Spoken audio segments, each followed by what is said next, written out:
fazer esse documentário?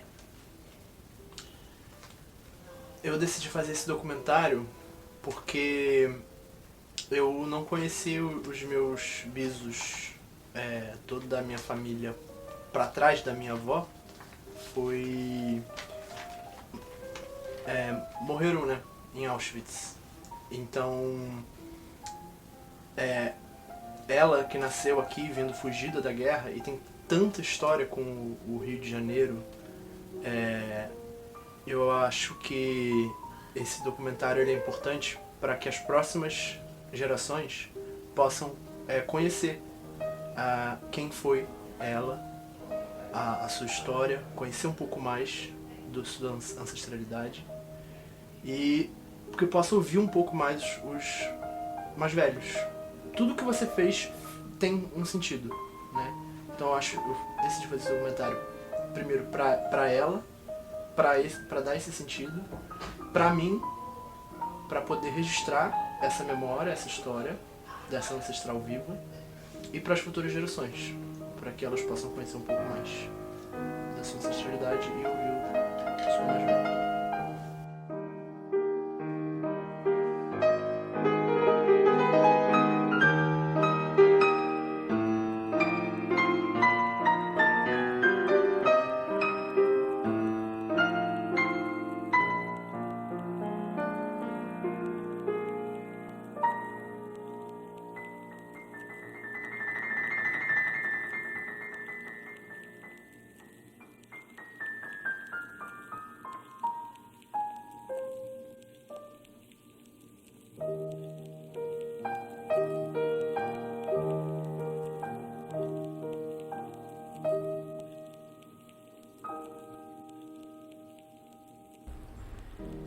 Então, quem foram os seus pais?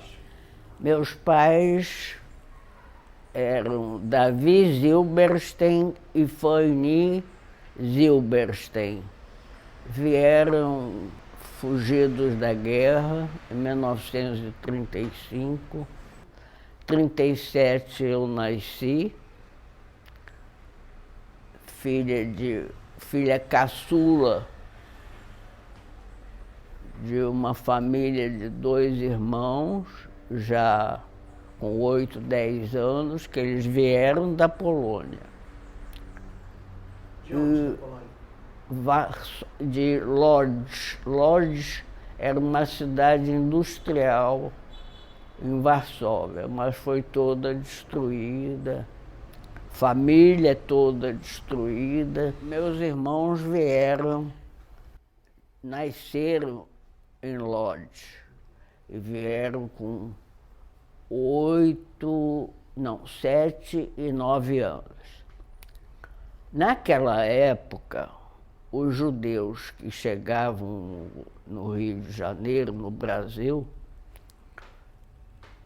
todos se concentravam numa vila na Praça 11. A vila era numa rua perpendicular à Praça 11. Lá eu passei os primeiros anos da minha vida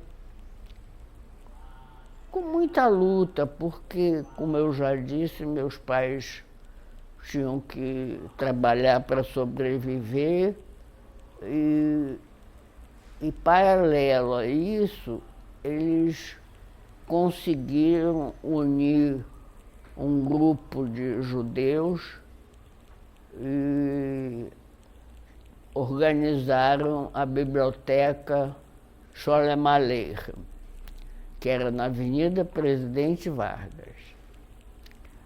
E nessa biblioteca, eles, além da leitura que faziam semanalmente em cima de um livro ou de um artigo de jornal, eles se encontravam uma vez por semana e faziam muita política, porque eram pessoas que vieram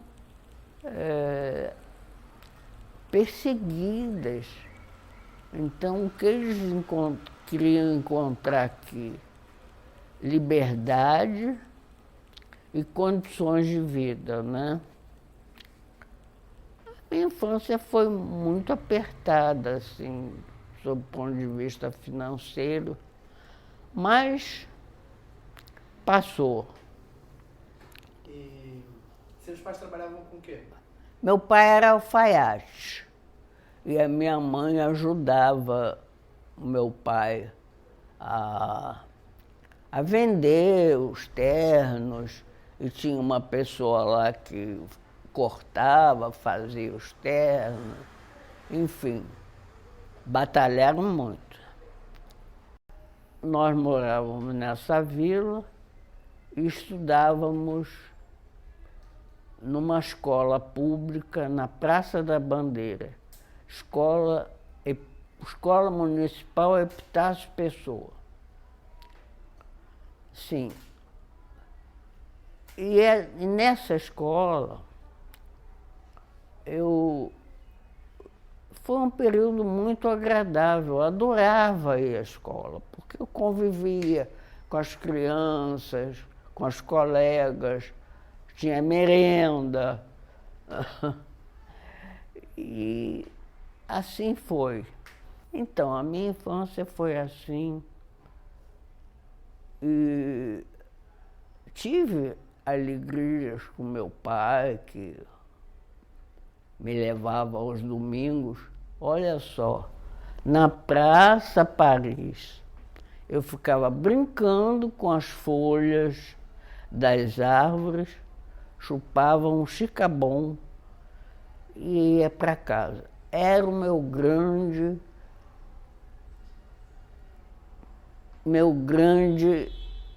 passeio, que ficou assim gravado na minha memória muito. Nós fomos para o Estácio. Lá era uma casa grande, assim, tipo da sua mãe, casa uma colada da outra. E lá eu adorava quando chegava domingo, porque era o dia que minha mãe fazia um pudim, tinha um frango. Imagina, era uma festa. Frango e pudim. Então, quando veio para o Brasil Anita Prestes, com Luiz Carlos Prestes, que chegaram do México, depois é que eles foram para a União Soviética. E como eu era uma menina muito espivitadinha, a comunidade me designou para entregar uma boneca e um velocípede. Eu fiquei muito zangada porque eu não tinha boneca, não tinha velocípede. E na hora de entregar esses brinquedos para a Anitta, eu fiquei muito zangada, fiquei com muita raiva, porque eu não tinha nada disso. Como é que eu ia presentear uma coisa que eu nem convivia com aquilo? Bom, aconteceu o evento da entrega, eu fui muito educada, mas com muita raiva. E no dia seguinte, meu pai foi comprar boneca. Naquela época, não existia boneca como existe hoje, era de louça. E eu, muito prosa, saí pela avenida com a boneca para mostrar a todo mundo, né? Mas que coisa triste que aconteceu. Eu caí, quebrei a boneca e quebrei o queixo. Tem até hoje amanhã. O queixo não teve muita importância, mas a boneca, que eu sabia que eu não ia ter outra. E foi assim. Então, nessa casa, eles tinham muito contato com dirigentes políticos e esses dirigentes, na maioria, viviam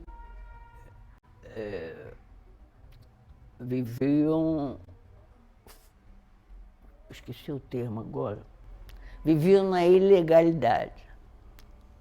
Então, ficavam lá em casa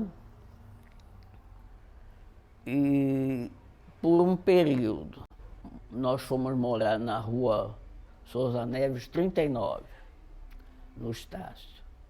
Lá, eu já estava indo para o ginásio, que foi na escola Sholem Aleichem, uma escola judaica, na 4ª série. E aí veio a notícia de que meu pai estava passando mal. Eu fui para casa sozinha, chamei a ambulância, tudo, mas ele faleceu muito novo, me deixou de luto eterno. Eu era apaixonado pelo meu pai. Se vocês tivessem conhecido meu pai, minha mãe, eram pessoas super respeitadas, super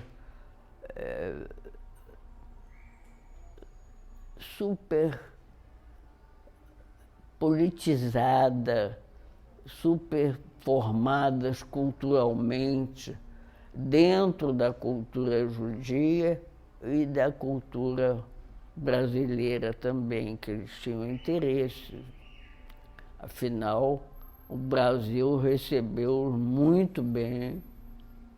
O Brasil é um país aberto, né? Recebe muitos imigrantes. Foi nessa época que eu comecei minha militância, minha atividade política. Eu fui meu primeiro compromisso dentro da atividade foi ir à sede da Associação Metropolitana dos Estudantes Secundários. Na realidade, era só uma aparência a sede, era só porque a nossa atividade política era muito mais intensa. Nós participamos de muitas lutas, muitas. Petróleo é nosso. Contra a guerra da Coreia, pela paz. Isso bem antes, né? Bem antes da minha participação mais ativa, que foi num crescendo, né? E a minha casa era um entra e sai de dirigentes do partido ilegais que me ajudaram muito na minha formação. Alguns eu ignoro. O que eu vou citar chama-se Apolônio de Carvalho, que foi um dos fundadores do PT, o primeiro a assinar a filiação ao PT. Esse foi uma figura excepcional que me deu muitas lições de vida. Se eu aprendi ou não, não sei, a vida que vai dizer, né? Mas era um político assim super, até hoje. O Supremo Tribunal Federal tem uma placa com o nome dele. Não é no Supremo, é na Associação Brasileira de Imprensa. tem uma placa com o nome dele. Então sua casa era um aparelho, né? Minha casa era chamado Aparelho, que eu, na realidade, não gostava, porque minha mãe viúva, os vizinhos viam entrar e sair gente e me impressionavam. Como é que é a sua mãe viúva, com tanto movimento na sua casa? E eu tinha que ficar calada, porque eu não podia dizer. Em 1954, eu tinha 15 anos, mais ou menos, e aí veio a notícia do suicídio do Getúlio.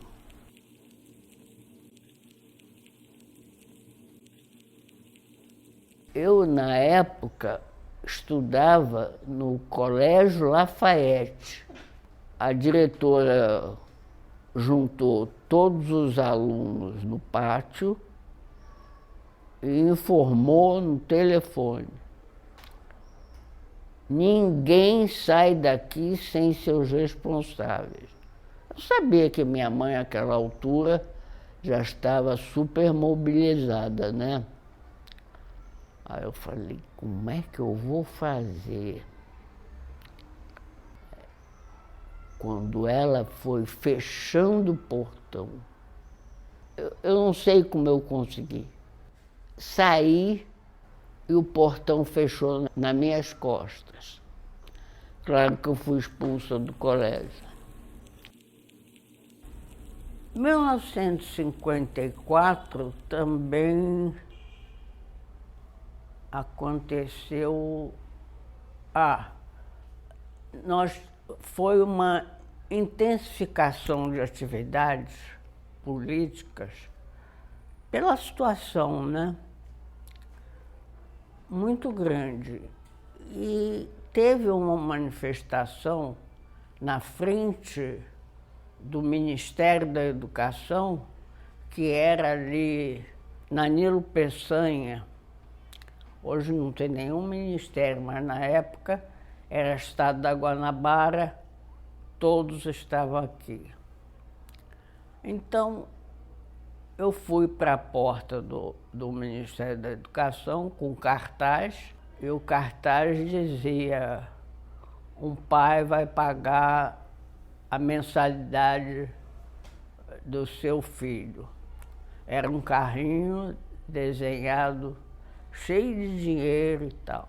Acabou o protesto, e aí tinha um homem atrás de mim, que eu nem imaginava, veio me prender. E a Silvinha me puxava pelo braço para não deixar, que é minha amiga até hoje, são 75 anos de amizade ininterrupta. Eu ia porque ela era muito ativa, mas quando a polícia chegava, ela ficava extremamente irritada. Então, ele me segurando por um ombro e ela me puxando pelo outro braço, mas não adiantou, nós fomos presas. Foi uma confusão. E aí nós fomos soltas logo, porque eles não batiam em estudante secundário naquela época. Eu participei do Festival da Juventude em Varsóvia.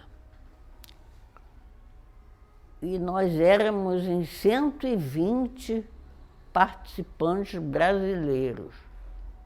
Nós fomos num navio Louis Lumière, embaixo da terceira classe, que todo mundo comprou passagem muito barata. Mas o comandante era muito amigo, deixava nós ficarmos no segundo andar. Então, que atividades eram essas? Nós ensaiávamos o coral, tinha um grupo Solano Trindade, que na época, ainda hoje, é muito respeitado. Ele tinha um grupo grande. Tinha os estudantes que participavam, e tinham os dirigentes também. Em Varsóvia, nós fomos, um dia teve uma programação que era ir ao campo de concentração de Auschwitz. Muita gente, quando chegou lá, não entrou, passou mal. Eu entrei de papel e lápis na mão. O campo de concentração não estava reconstruído, nada no lugar, tinham montes de sapatos dos prisioneiros, né? Sapatinhos de criança, bonecas. Campo de concentração. Olha, é preciso ter muita coragem. E como na vida eu aprendi uma coisa, que é o seguinte: o que a vida exige da gente é coragem. E sempre nesses momentos mais difíceis, eu fico repetindo isso e vou enfrentando o que for preciso.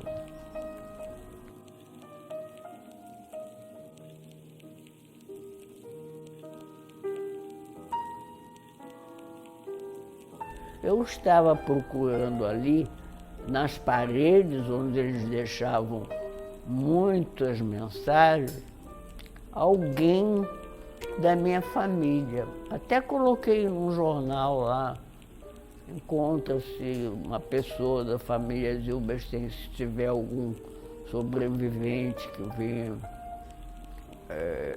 ter contato comigo. Mas não apareceu ninguém. Ninguém.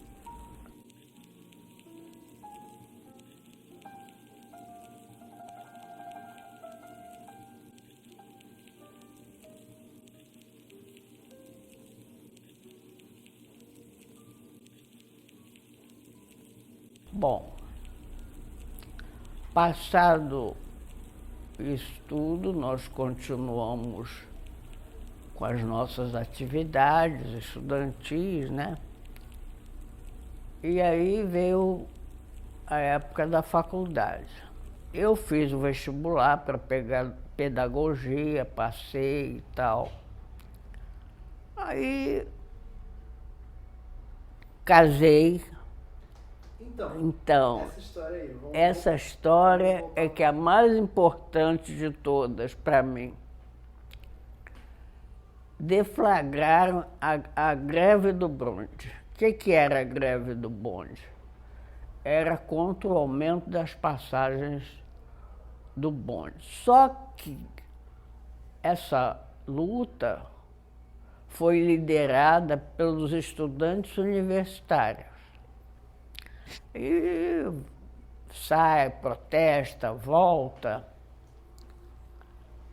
E aí o Lúcio, meu companheiro da vida inteira, meu amor, meu amigo, minha paixão, tudo. Ele ficava olhando para mim e tal, mas não falava nada. Uma noite, posso contar isso? Uma noite ele disse: eu quero falar com você. Aí nós fomos lá para fora, na Praia do Flamengo, que hoje eu nem passo na porta, porque a Uni agora é um prédio, não conservaram. Bom, baile da vitória, da campanha dos bondes. Eu falei: hoje ele tem que falar. Aí dançamos, conversamos com todo mundo.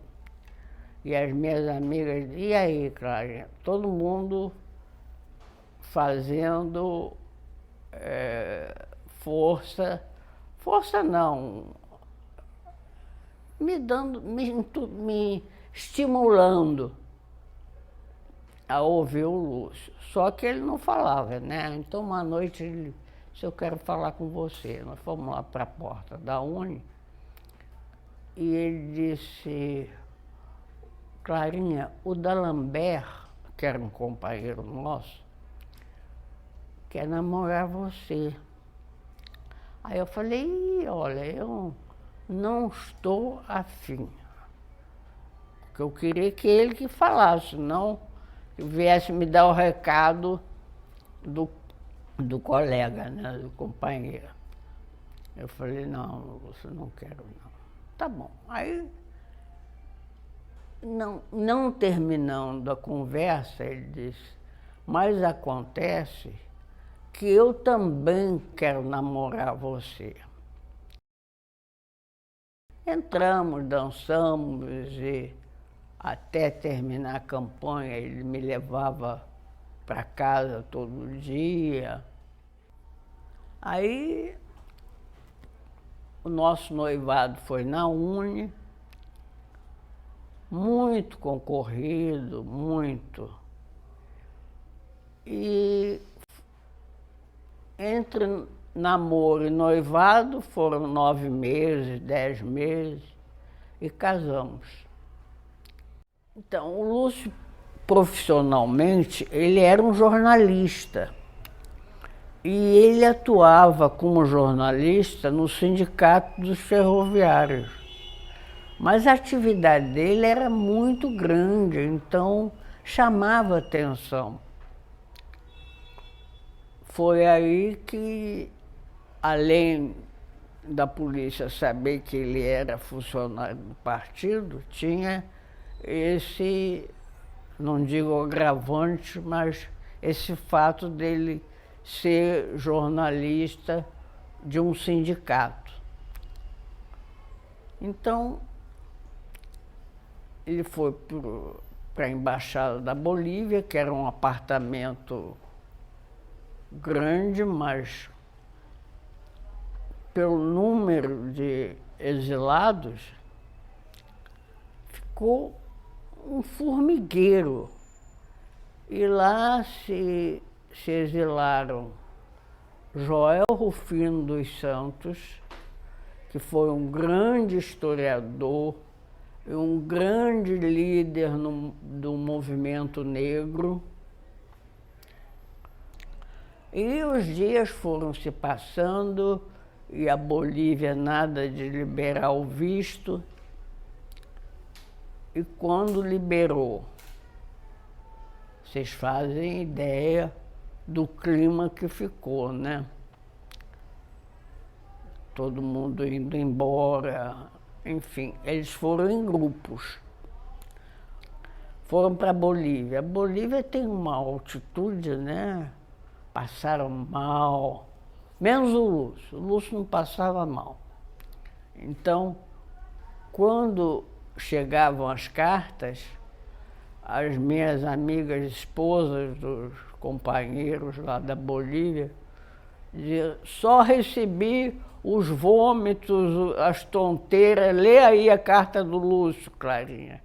Que a carta dele era um encanto, era uma poesia, era... Na Bolívia ninguém arranjava emprego, ninguém sabia o que fazer da vida. Então resolveram ir para o Chile. Pegaram um trem clandestino e foram para o Chile. No Chile, eles tiveram uma situação, eu não digo melhor, mas um pouco mais tranquila, porque o adido cultural da Embaixada do Brasil lá era o poeta Tiago de Mello. E o Tiago abria todas as portas, né? Ele morava numa casa que era a casa do Pablo Neruda em Santiago.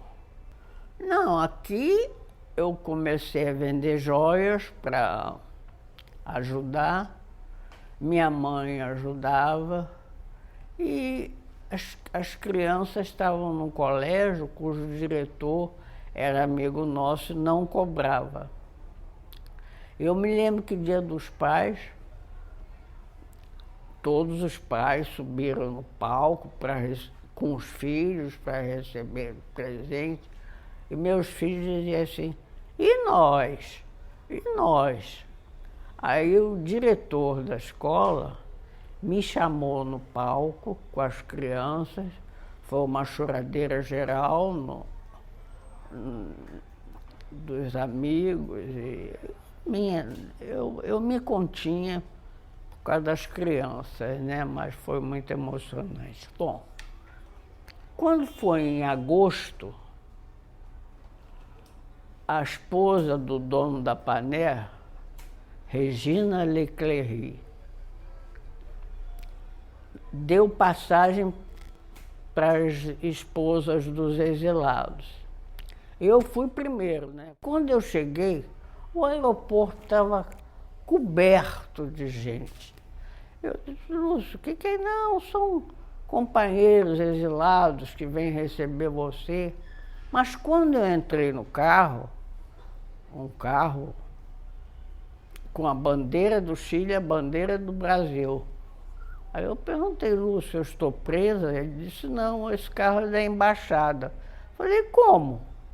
O Tiago era adido e facilitava tudo. Aí nós fomos para a casa do Pablo Neruda, em Santiago. Não morar lá, tinha um almoço para mim e tal. Eu tinha direito a ficar só um mês.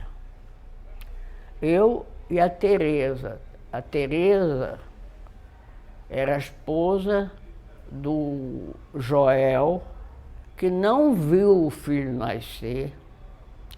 Ela levou o Nelsinho, que é meu afilhado, para o Chile, para o Joel conhecer. Também foi outra emoção. Vocês verem o desgaste que era você se manter firme nessa situação, né? Aí o tempo passou e eu mandava dinheiro para o Lúcio, que eu recebia dos ex-sócios dele. Sócio da onde? Da editora americana, que foi a primeira editora dele. Companhia Editora Americana. O Lúcio gostava muito de escrever. Não com assiduidade, mas escrevia. Então, o sonho dele, na realidade, era político. Era viver fazendo política, que era o que ele estava acostumado, né? Mas aí foi muito difícil. Foi muito difícil. Um dia, o telefone toca, eu atendo, era o Lúcio. Lúcio, onde é que você está? Eu estou no Brasil. Ele não disse aonde. Você pega as crianças e vem para cá. Era São Paulo. Aí eu não tinha dinheiro nem para passagem, nem para... Não tinha sapato, enfim. Eu fui à Câmara dos Vereadores e catei alguns amigos e falei, ó, vocês podem me ajudar porque eu preciso ir ver o Lúcio. Bom, quando nós chegamos em São Paulo, ele não estava. Estava um amigo nosso. Eu falei, cadê o Lúcio? Ah, tá mais próximo daqui, numa Kombi. Quando eu cheguei perto, a Lucinha e o Sérgio e o Zé. A Lucinha não falou 3 dias. O Sérgio teve uma febre que não passava com analgésico nenhum. E o Zé Augusto chorava. E quando o Lúcio ia ao banheiro, todos os 3 queriam ir com medo dele sumir novamente, né? E aí nós voltamos, ainda na Silveira Martins,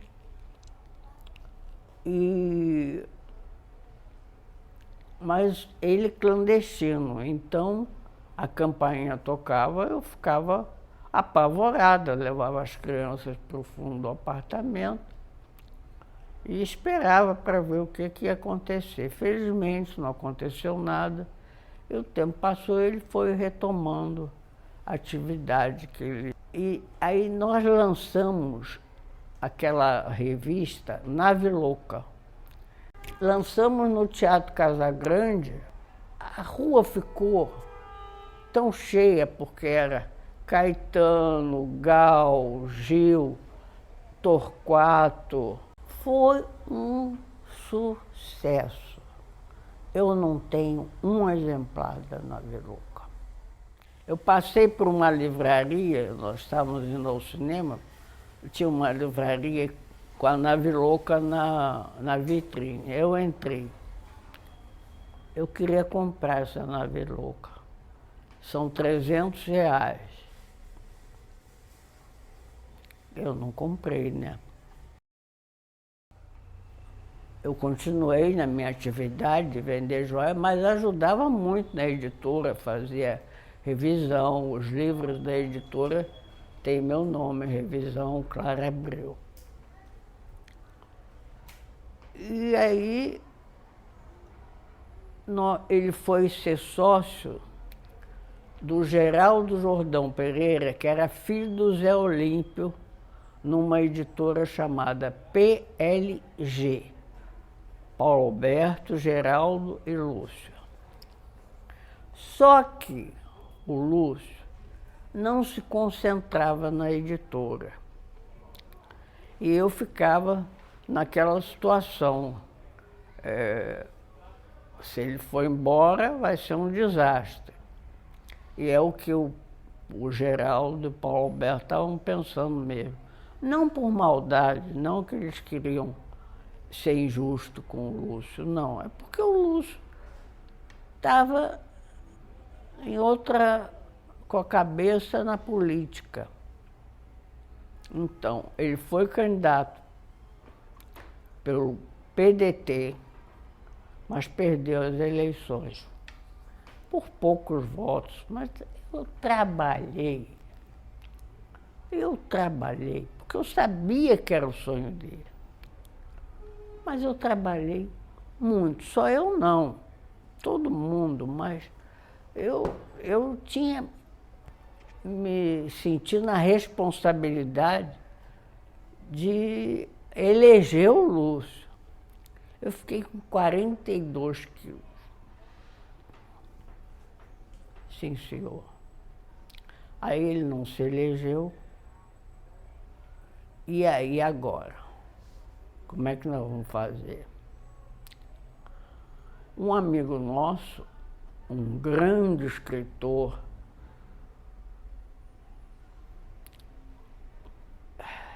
Benedito Monteiro, eu parei porque eu me emociono quando falo com ele. O Benedito disse, vocês podem ir para Brasília. O Lúcio fica sendo meu assessor, caiu a sopa no mel, né? Assessor de deputado, amigo, e nós fomos. A minha casa, no dia que eu viajei, parecia que eu ia para a Europa, não ia voltar nunca mais, de tão cheia que ficou. E a Dani morava aqui. E eu, no dia seguinte, eu combinei com o motorista, você vem bem cedo, que eu não quero acordar minha neta. Quando eu estava lá embaixo, que fui abrir a porta do carro, lá vem a Daniela chorando. Minha vozinha do meu coração, não vai embora. E eu fui chorando daqui a Brasília. Aí a moça me perguntava, será que é alguma coisa? Está sentindo alguma coisa? Não. Cheguei em Brasília chorando, o Lúcio, o que foi? Eu não conseguia falar. Não, depois foi se acalmando. É claro que eu não gostei de Brasília, que na época não tinha nada, nada. Foi em 1988. Não tinha nada em Brasília, nada. Um clube, só tinha um cinema, Cineclube Brasília, você deve ter conhecido. E aí? Aí, depois, quando nós voltamos de Brasília, eu dei graças a Deus que o Bené não se elegeu para vir-me embora. Então, o Lúcio, ele conseguiu ir para o Sebrae, onde ele tinha amigos, e foi o primeiro ouvidor do Sebrae. E a aposentadoria para ele foi um castigo, porque como ele já estava com o início de Alzheimer, ele não tinha estímulo nenhum para trabalhar. Então ele teve que sair do Sebrae, veio para casa e começou o problema de assistência com ele, né?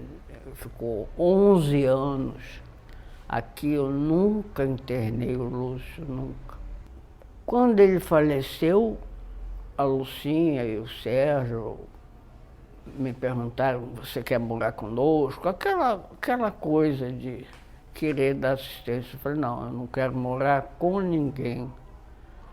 Ninguém. O nosso noivado, para minha sorte, para minha alegria, foi a melhor coisa que eu fiz na minha vida, né? Porque daí eu juntei as coisas mais importantes para mim que uma pessoa pode ter na vida. Eu e ele criamos uma família linda, não podia ser melhor. Pessoas todos de caráter, todos trabalhadores, todos distintos, que se usava muito na época, né? Enfim, uma família que só me deu e me dá muitas alegrias, muitas. Eu sofri a crise do síndrome vazio, quando os filhos foram embora e tal. E depois cada um casou, teve filhos, os filhos casaram. Eu tenho 2 bisnetos maravilhosos. E quando minha filha me disse que ia para Paquetá, eu fiquei muito assustada, muito. Eu pensei, eles não conhecem ninguém, vão para um lugar lindo, mas sem nenhum apoio lá. Mas me enganei. Em Paquetá eu tenho uma segunda família.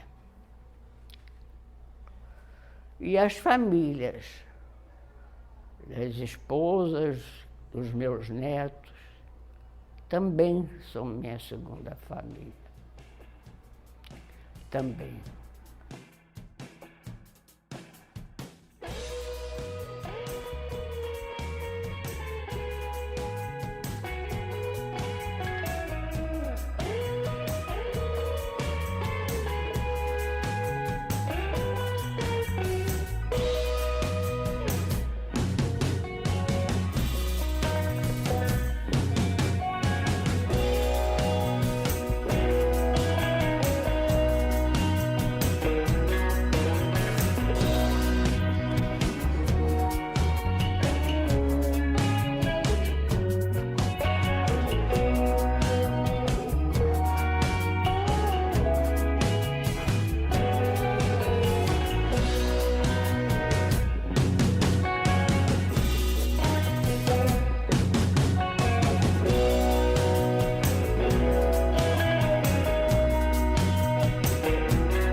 Bom, vamos começar com as perguntas mais fáceis, né? Desde quando que você chegou aqui já trabalhando? Bem, eu sei que é mês de maio, o ano não me lembro, mas vou fazer uns 15 anos, em maio. E você chegou para falar um pouco do trabalho? Eu vim através de uma amiga minha que precisava de alguém para ficar com o seu avô, o seu Lúcio. Aí eu vim, fiquei aqui um mês só e fui dispensada. Aí fui embora. Aí essa amiga, que era a Márcia, que a sua avó era muito colada com ela, assim todos falavam, né? E você sabe disso também, era a Márcia. Fiquei um mês aqui, depois fui para casa, ela me dispensou. Eu ia aqui, antigamente eu usava branco, uniforme branco, né? E minha roupa eu não guardei, eu deixei, minha casa era de 2 andares, e falei assim, vai ficar aqui que ela vai me chamar de volta. Aí minha companheira, você guarda, senão vai ficar aqui que ela vai me chamar de volta. Justamente. Passou outro mês, ela me chamou de volta. E fiquei com o seu avô, entendeu? Fiquei até a hora de partir. Quando ele partiu, a sua mãe chegou num ponto, acho ela para morar junto, alguma coisa assim, ela não quis. Ela queria ficar. Aí ficou eu, a Nilda, a Michele e a Nilza. Aqui. Aí depois saiu a Nilda, saiu a Michele, saiu a Nilza, só sobrou eu. A Michele é aquela ali? Aquela que eu achei que ela tinha machucado seu avô, e eu discuti com ela e falei para ela que eu jogaria ela da janela se eu tivesse a certeza se ela tivesse machucado o seu avô. Aí foi dispensado. Decidiu assim, né, ao longo dos anos, ficar nesses 15 anos aqui. O que te manteve aqui? Primeiro vocês. Não, primeiro a sua avó. Eu peguei uma afinidade com ela comigo. E eu fui admirando mais ainda as histórias delas. Aí a sua mãe é surreal, tu sabe disso, sempre falei isso pra você. Aí você, sabe disso, que a gente tem um carinho enorme. Sabe, quando a gente for pra essa casa, seu pai, vocês me abraçaram, como eu abracei vocês todos, entendeu? Então fui pegando mais carinho, através da sua avó. Aí você, sua mãe, seu pai, teus outros irmãos. E foi deixando. E eu fui vendo que, tipo assim, eu precisava dela e ela precisava de mim. E todos os momentos que ela precisa, eu largo tudo para estar ali. E a sua mãe, eu tenho certeza que ela acredita muito no meu potencial, que quando ela vai para o hospital, eu sou a primeira a estar lá. Entendeu? Então isso foi ficando mais forte entre eu e ela. E estou aqui até hoje. E quais foram os momentos mais marcantes que você viveu nessa história? Tem muitas, cara. Tu sabe que tem muitas. Tem várias vezes que ela foi... Tem coisas boas, claro. Mas várias vezes, quando ela foi parar no hospital, que eu sofria muito, que ela passava. Uma vez ela quase foi embora, eu vim, ela é quase indo, e ela conseguiu só me chamar, Zilpa. Quando eu olhei para a tela, a pressão dela estava 6/4. Aí eu fui no setor, falei pro médico, ela tá passando mal. E eu ouvi o médico balançando a cabeça para a enfermeira, balançando, dizendo assim, já era. Aí eu comecei a berrar no ouvido do tua avó abriu o olho. A enfermeira virou, ela de cabeça para baixo. Aí a pressão dela foi subindo. Essa foi a parte que mais me balançou, me marcou muito. E tem outros de alegria. Isso. A gente, ela se diverte, nós duas aqui. Você sabe que só vai séria, mas enquanto tá eu e ela, não tem. É só uma brincadeira entre eu e ela que tem. Mega Sena é tipo uma brincadeira nossa, mas tomara que seja certo. Toda sexta-feira ela me pede para jogar, antes da sexta-feira. Toda sexta-feira eu jogo para ela, como ontem eu joguei. Aí a gente volta, aí eu falo assim, nós vamos ganhar, né, Clarinha? Ela fala, minha filha, se eu ganhar, eu te dou 2 milhões. Aí eu falei, pra que isso tudo? Aí eu falo para ela, nós vamos viajar. A gente vai para França, Paris, para Inglaterra, todos os lugares. E Itália. Ai, sai, dona Clarinha, tinha vontade de andar naquele barquinho, alguém cantando para mim. Ela não é barquinho, é gândola. Aí eu até aprendi isso, demorou anos. Aí eu, tá bem. Então pode ver que ela pergunta, vai para onde? Eu, para Veneza. Então a gente fala, toda vez que ela ganhar, a gente vai deixar a Dona Lucinha, todo mundo aí, só vai eu e ela. Pra Itália, andar de gândola. Tá bom.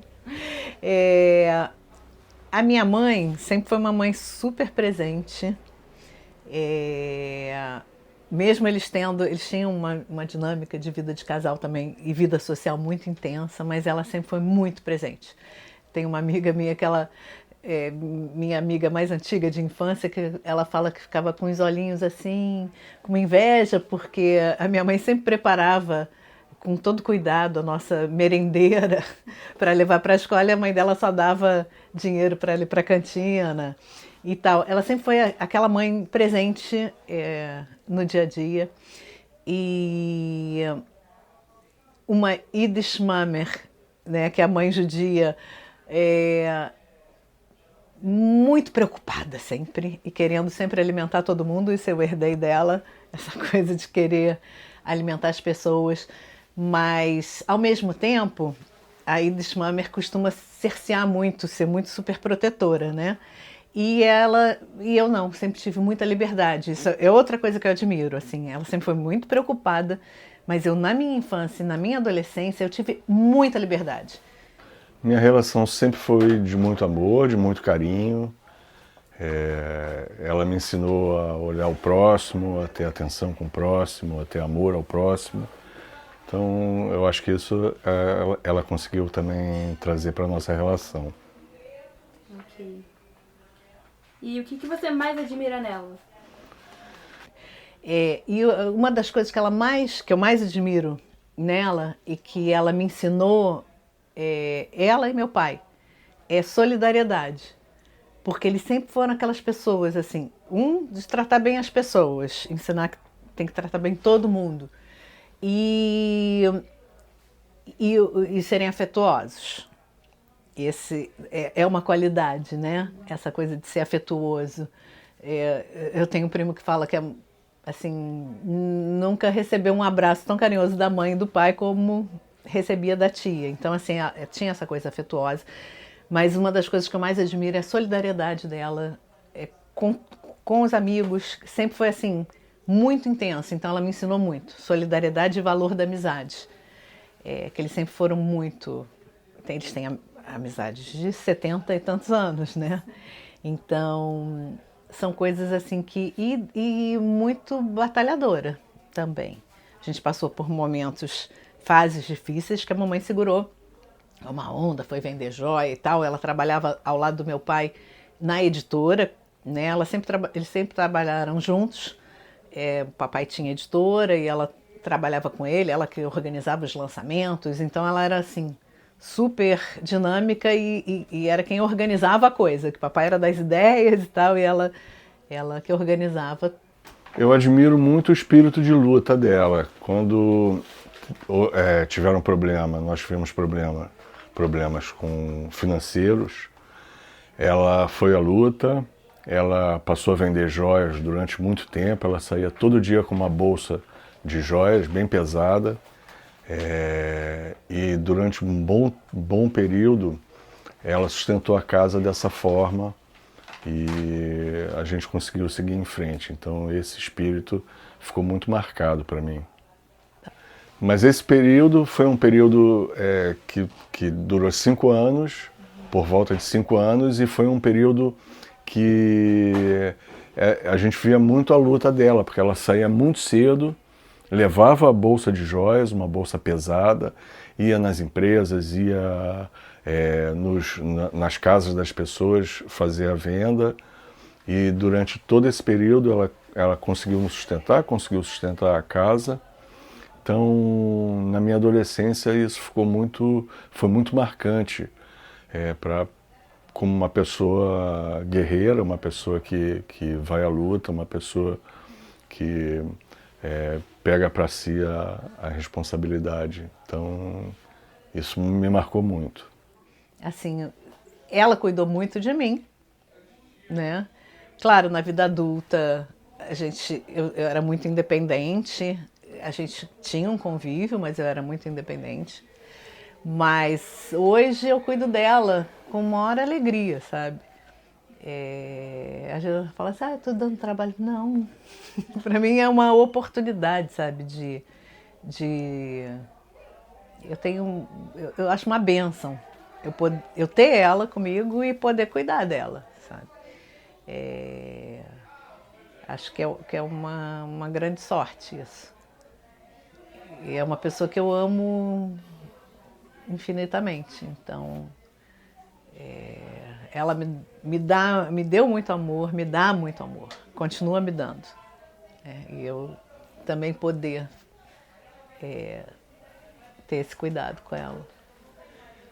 Eu me chamo Maria Lúcia, que quase ninguém sabe, mas assim, toda vez que ela estava brava comigo, quando eu ouvia esse daí, já era um arrepio, assim, porque ela não batia, mas ela era muito firme. Então, o Maria Lúcia, ai caramba, ferrou, deu ruim.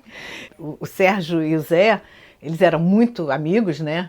Como eu e o Sérgio também, a gente era muito amigo, eu protegia ele como irmã mais velha, mas eu também a gente se atracava também, fisicamente. E o Sérgio Zé, então, muito. Era muito frequente. Então ela não batia. Então ela batia com cinto na cama, jogava chinelo neles, e aí quando nada resolvia para eles pararem, para eles se separarem, ela fingia desmaio, se jogava na cama, fingia desmaio, né? Fazia assim, ai, tô passando mal, ai, tô desmaiando. E aí eles paravam de brigar para vir socorrê-la. Então, assim, isso é uma coisa assim que na minha cabeça eu achava aquilo super divertido, assim, que era uma coisa que ela fazia com bastante frequência. Qual é a lembrança mais carinhosa que você tem com a sua avó?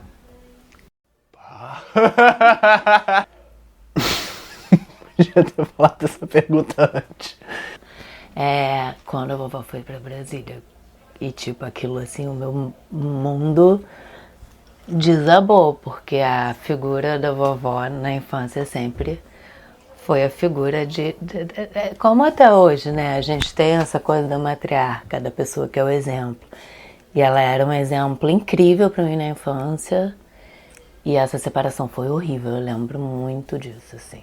A mais recente, carinhosa, assim, é essa, dela ouvindo uma música que ela ouvia muito tempo atrás, que ela nem lembrava, e que o rosto dela modificando completamente, ficando mais aberto, mais solar, vivo, né? A minha avó, ela representa muito digamos, uma conexão ancestral que eu tenho viva, né? Porque como eu disse, né, o jovem ele é insuportável, né? Ele se acha a vanguarda de tudo, né? Rejeita tudo que veio antes. Então eu perdi muitas oportunidades, né? Assim, porra, essa casa sempre foi lotada de figuras históricas, né? Porra, Joel Rufino frequentava essa sala aqui, né, sabe? E eu nem sabia quem ele era, fui saber depois que ele já tinha falecido, né? Enfim. E a minha avó foi essa oportunidade, né? De eu sentar e eu ficar ouvindo história, né? De onde veio, né? Como a nossa família chegou até aqui, né? Qual é a nossa história. É a minha infância, é a minha criação, é a minha origem, né? É essa figura dela, né? A gente troca mensagem quase todo dia e eu só não venho vê-la mais vezes porque eu moro muito longe, aí tem um problema de realmente de chegar aqui. E quer deixar uma mensagem de carinho para sua avó? Sim, eu amo ela, gosto muito dela e gostaria de vê-la mais vezes. Qual é a lembrança mais carinhosa que você tem com a sua avó? Eu mostrei para ela alguns dos meus desenhos e ela lembrou do Ziraldo. E ela me apresentou para ele Aí eu fui com meu pai no estúdio apresentar um dos meus trabalhos para ele. Eu fiz o desenho para minhas avós, algo muito especial para poder lembrar para sempre. Me conta a sua lembrança mais marcante com a avó Clarinha. As crianças eram pequenas, eu tinha acabado de perder minha mãe, né? Foi em 1997 que minha mãe faleceu. E o Sérgio teve que ir trabalhar na Europa e ele quis que eu fosse com ele. Eu falei, eu não vou, eu tenho medo de avião, tenho pânico. Mas você vai. Ele pegou, botou a passagem na minha mão, colocou o dinheiro e falou assim, ó, tô indo viajar, ele veio ficar 3 meses fora e você vai no final, porque você vai ficar comigo lá em Paris. Eu fiquei em pânico. Aí Clarinha e Lúcio falaram assim, não, você vai. Eu falei, eu não vou, Clarinha, eu tenho medo, as crianças são pequenas, a Rafaela tem que fazer terapia, o Marco tem que fazer terapia, eles não sei o que lá, aquelas coisas todas, né? Aí ela falou assim, não, você vai encontrar o teu marido lá em Paris com ele e as crianças vão ficar bem aqui comigo. E eu comecei a me preparar emocionalmente para ir, né, para lá, para Paris. Nesse meio tempo eu emagreci 15 quilos de nervosismo. Ela foi lá para casa antes, né, com o Lúcio, ficaram lá, me ajudou a fazer minha mala, me ajudou a fazer as coisas, ficou com as crianças e eu peguei o avião, peguei um táxi, peguei o avião para ir para Paris. Então, a minha lembrança dela mais marcante é essa. E a maneira como ela agrega toda a família. Ela é uma leoa que ao mesmo tempo tem uma garra, ela também tem um carinho muito, muito, muito, muito grande por todos, independente de quem sejam. Então, isso para mim, num momento que estava muito difícil para mim, de ter perdido a minha mãe, e ela ter me dado todo esse apoio lá com as crianças, eu pude ir para Paris, pude conhecer, eu nunca tinha viajado para fora do Brasil, e só com meus pais, né, que eu viajei com eles, mas Europa eu nunca tinha ido, foi uma oportunidade, e a Clarinha estava lá para me dar esse apoio, ela e o Lúcio. Então, para mim foi esse momento único, né, que ela proporcionou para mim, para os meus filhos e para o Sérgio.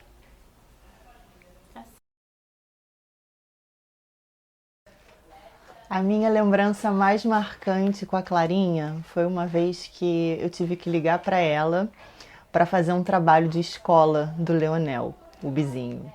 E foi no meio da pandemia, ele devia ter uns 5 anos, mais ou menos. 5 ele estava saindo, foi com 4 anos. E aí era para perguntar das memórias da pessoa mais antiga da família, dos ancestrais vivos dele. Então a gente ligou para ela para saber as histórias da vida dela, da infância dela, e ela contou a história de um papagaio. E tinha nome esse papagaio, e ela contou muitas histórias da infância dela com esse papagaio. Ok, o máximo, levou o trabalho para a escola, ele desenhou o papagaio, tinha um nome, não me lembro do nome. Mas aí um belo dia a gente chega aqui na casa dela, vozinha, conta mais desse papagaio pra gente, a gente nunca soube desse papagaio, o Greco perguntando. Que papagaio? Inventei tudo. Não tinha papagaio, não tinha nada, e assim, acho que isso é o que eu lembro, quando eu penso nela, é o que eu lembro dela. Não o papagaio em si, mas as histórias, o que ela tem de história para contar, né? Seja do papagaio, seja das cartas de amor que ela tem, que ela guarda, que ela trocou a vida inteira dela com o grande amor da vida dela. E acho que a memória, né, de tudo que ela viveu, assim, é o que eu penso, né? Eu gosto muito de conversar com ela. E é isso, tem assunto que não acaba nunca, e se acabar ela inventa, então eu acho que essa é a essência, né? Foi um poema que ela fez, né? É pra eu ler? Pode ler se quiser. A bisa e a bisneta, vendo brincar Alice, sua bisa assim pensou. É singela em sua meiguice e tão bela quando ri. Como é linda, exclamou, desde a primeira vez que a vi. Adoça minha velhice, esta alegre bisneta. quando faz suas peraltices e transforma minha alma em poeta. Eu juro que não é caduquice, ela acordou minha alma inquieta. A bonequinha Alice e a Bisa e sua doidice. Ai, que bonitinho. Alice, então, eu sei que você e a sua Bisa são um e carne. Você pode falar um pouquinho do que é esse amor que você sente pela sua Bisa pra mim? Cara, eu comecei a ficar muito grudada com a minha Bisa quando eu vim morar aqui, porque eu comecei a estudar aqui perto e eu morei aqui como todos os netos, em algum momento moraram no quartinho da sala. E aí eu comecei a conviver muito com a minha Bisa, mais do que até com a minha mãe, em algum momento, assim. Então eu almoçava com ela, jantava com ela, via TV com ela. Então acho que como eu tinha 13 anos, e acho que a gente criança não tem muito essa noção que especial ter uma Bisa, que especial ter alguém idoso, assim, sabe, presente na sua família. Acho que a gente não tem muita sensibilidade. E eu lembrei de perceber, tipo, o quão importante era nessa fase, que eu tinha 13 anos e eu vim morar aqui. E aí eu convivia muito com ela e eu realmente conhecia a minha Bisa de fato, porque antes eu vinha pra jantar de família, eu não tinha muito esse convívio. Eu senti que eu conhecia a minha Bisa quando eu comecei a morar aqui. Aí eu não sei, bateu, porque minha Bisa é geminiana com ascendente em touro, que nem eu. Tipo assim, mesma personalidade, só que mais velha. Acho que ela tem lua também em peixes ou em câncer, porque é muito sensível, então a gente é muito parecida. A gente ficava conversando, ela me contava, porque a memória da minha Bisa é surreal, né? E ela ficava me contando coisas de quando ela tinha a minha idade, sabe? E eu ficava, meu Deus, a vida era muito diferente, assim, eu ficava super curiosa. Então eu conversava muito com a minha Bisa, até hoje eu converso muito com ela. E ela sempre demonstrou muito, assim. E eu senti que ela ficou muito emocionada quando eu comecei a demonstrar esse afeto por ela. Porque, é como eu falei, criança não consegue demonstrar tanto, sabe? Eu até me arrependo, porque eu não conseguia demonstrar muito pro meu Biso, assim. Eu não entendia a situação, porque eu era criança. E aí quando ela viu que eu era tão emocionada de ter ela assim comigo, ela também começou a demonstrar o dobro, assim, muito carinho, muita emoção de me ter ali. Então a gente começou a ter uma demonstração muito forte uma com a outra, assim, de afeto, sabe? Eu acho que ela é a pessoa que eu mais sou carinhosa, de toque físico, porque eu não sou muito assim. Mas com a minha Bisa, assim, a gente se entregou uma pra outra, sabe? Em questão de afeto mesmo, de demonstrar, de elogiar, tudo isso. A minha Bisa, ela, pra mim, é a figura mais importante da minha família hoje em dia, assim. Ela é porque eu não conhecia ela antes, mas quando ela foi ficando mais velha, todo mundo falou que ela mudou, assim, que teve uma virada de chave, sabe? E eu conheci ela assim, completamente entregue, assim, pro amor da família, Acho que eu senti que ela começou a viver pra família dela, sabe? Porque é o amor que ela tem ali, as pessoas que ela tem. E eu conheci ela assim, completamente cuidadosa, carinhosa, preocupada.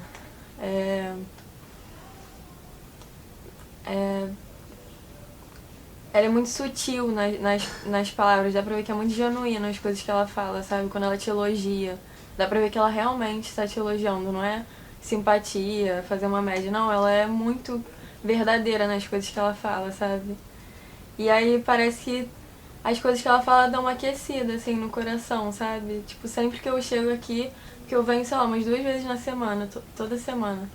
Sempre que eu chego aqui, eu vejo o sorrisinho dela e parece um sorrisinho de criança, sabe? De criancinha, sabe? Que ficou muito feliz que alguém chegou. E aí esse sorriso é muito sincero, assim, esse sorriso muda tudo pra mim. Quando eu vejo a carinha dela de felicidade, é uma felicidade muito genuína de ter alguém ali, sabe? Então pra mim ela é essa pessoa, assim, ela é um apoio, sabe? Eu admiro muito ela pela história que ela teve, pela história da família dela, que eu não conheci pessoalmente, mas a forma que ela conseguiu criar uma família tão unida, sabe? Porque foi ela, sabe? Ela que conseguiu fazer a família ser tão forte, tão unida uma com a outra, tão carinhosa, tão... Não existe briga, não existe nada. É uma família que só quer amor, sabe? E é por causa dela.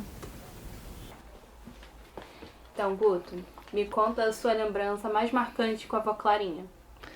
Eu diria que são duas, né? Uma, assim que eu comecei a namorar a Lucinha, né? Assim que começou rápido a ficar um namoro sério, né? E que né? Tateando para botar o pezinho, né, na família e tal, e, né, a Clarinha fez lobby a favor do casamento, né? Assim, né, fez lobby com a filha, né? Fez gosto e tal, e isso enfim, nada melhor, nada mais acolhedor para quem está, né, ainda tentando galgar a condição de casadouro, né? E o outro, quando nasceu o meu filho, Lucas, né, que ela foi uma avó, como é até hoje, maravilhosa, e continua sendo marcante. Ela é. Você quer falar de algum episódio dela com o Lucas que te marcou muito?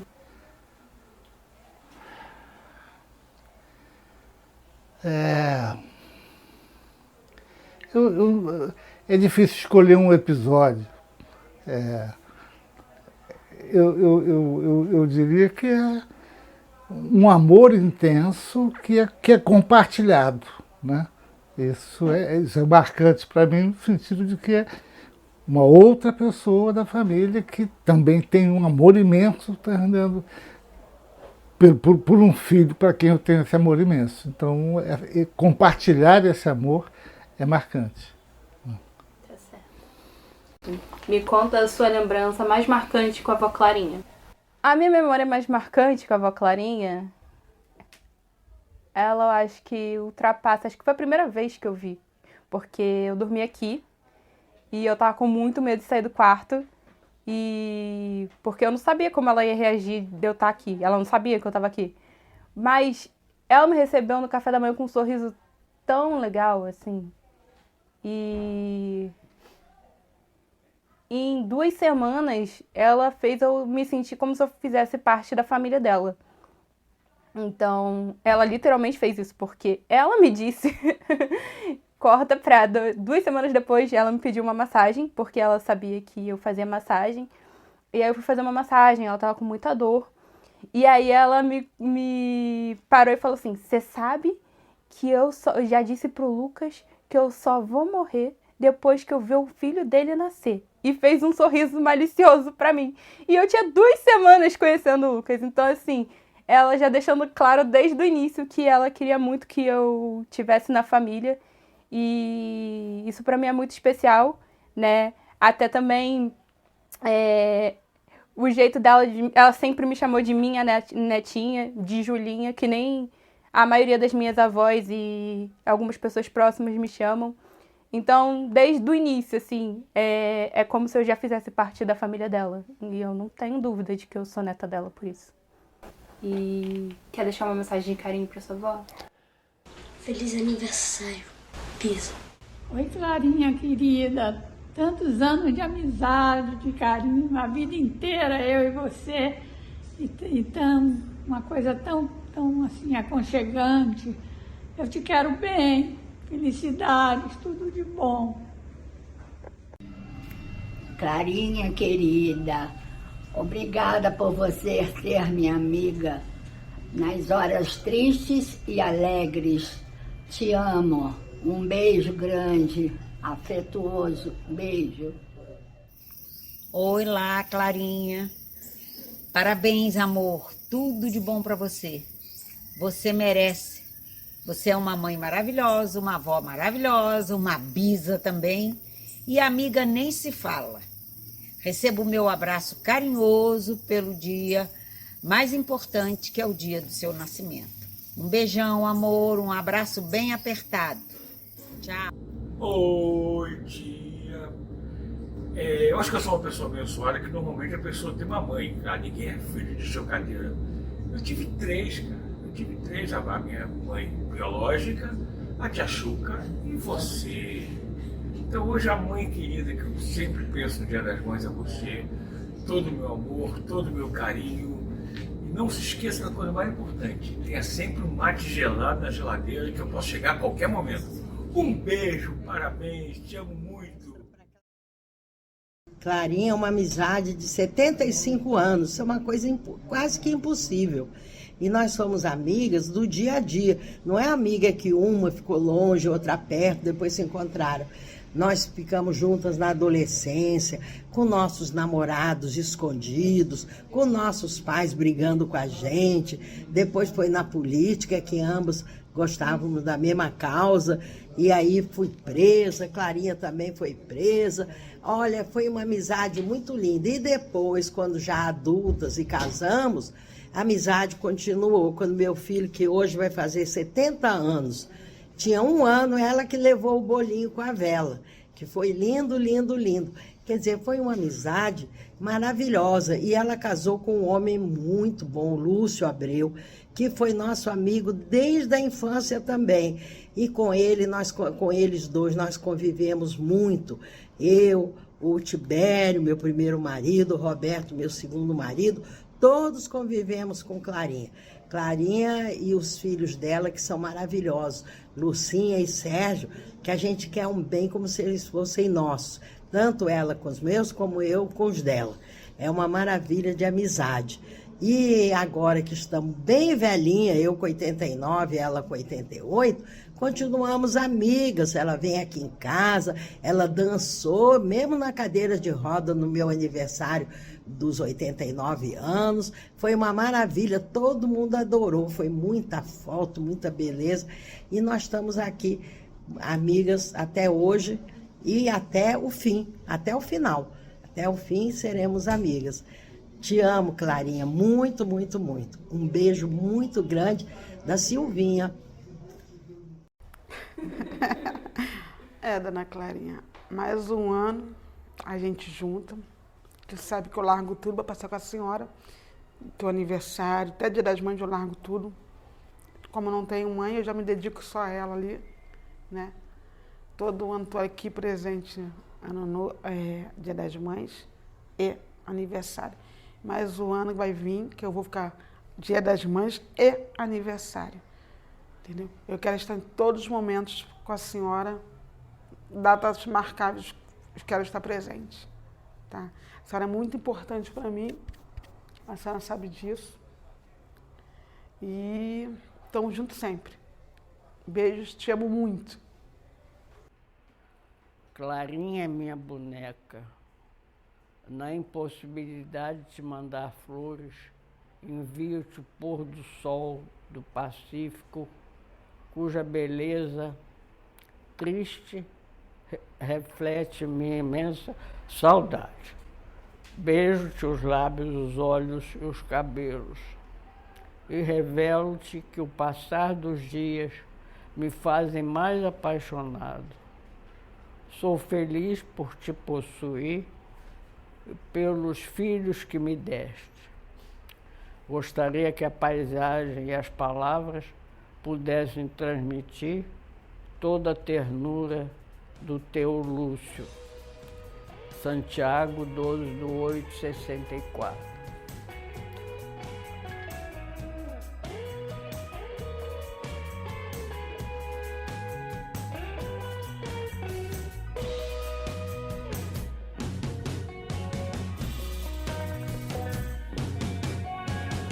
A vida exige da gente coragem.